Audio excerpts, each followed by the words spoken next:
Hello friends, আশা করি আপনারা সকলে ভালো আছেন। আমরা মোবাইল থেকে যে অপ্রয়োজনীয় অ্যাপসগুলো আনইনস্টল করি, এগুলো মোবাইল থেকে পুরোপুরি আনইনস্টল হয় না। এগুলো মোবাইলের কোথাও থেকে যায়। কিভাবে আমরা এই আনইনস্টল করা অ্যাপসগুলো পুরোপুরি আনইনস্টল বা ডিলিট করব, সেই বিষয়টি আজকে আমি আমার ভিডিওতে আপনাদেরকে দেখাবো। আশা করি আমার এই ভিডিওটি দেখে আপনারা উপকৃত হবেন। চলুন তাহলে কথা না বাড়িয়ে শুরু করা যাক। মোবাইলে জমে থাকা আনইনস্টল করা অ্যাপসগুলো কিভাবে পুরোপুরি আনইনস্টল বা ডিলিট করব, এজন্য আমরা চলে যাব আমাদের প্লে স্টোরে। প্লে স্টোরে আসার পরে আমরা চলে যাব আমাদের গুগল অ্যাকাউন্টে। এই গুগল অ্যাকাউন্টে আসার পরে আমরা এখানে ক্লিক করব।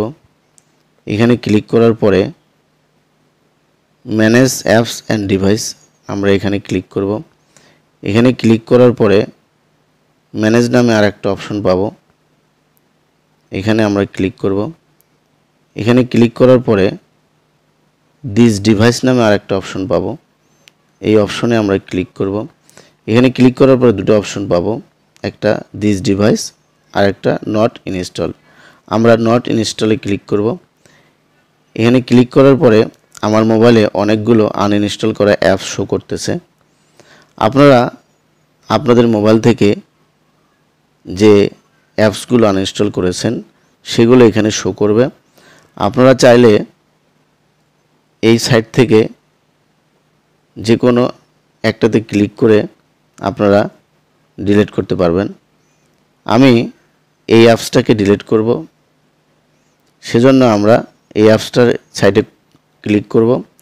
ক্লিক করার পরে আমরা চলে যাব এই কর্নার সাইডের ক্রস অপশনে। এই ক্রস অপশনে আমরা ক্লিক করব, তাহলে পুরোপুরি এই অ্যাপসটা আমার আনইনস্টল হয়ে যাবে।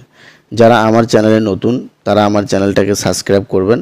যারা অলরেডি সাবস্ক্রাইব করেছেন তাদেরকে অসংখ্য ধন্যবাদ।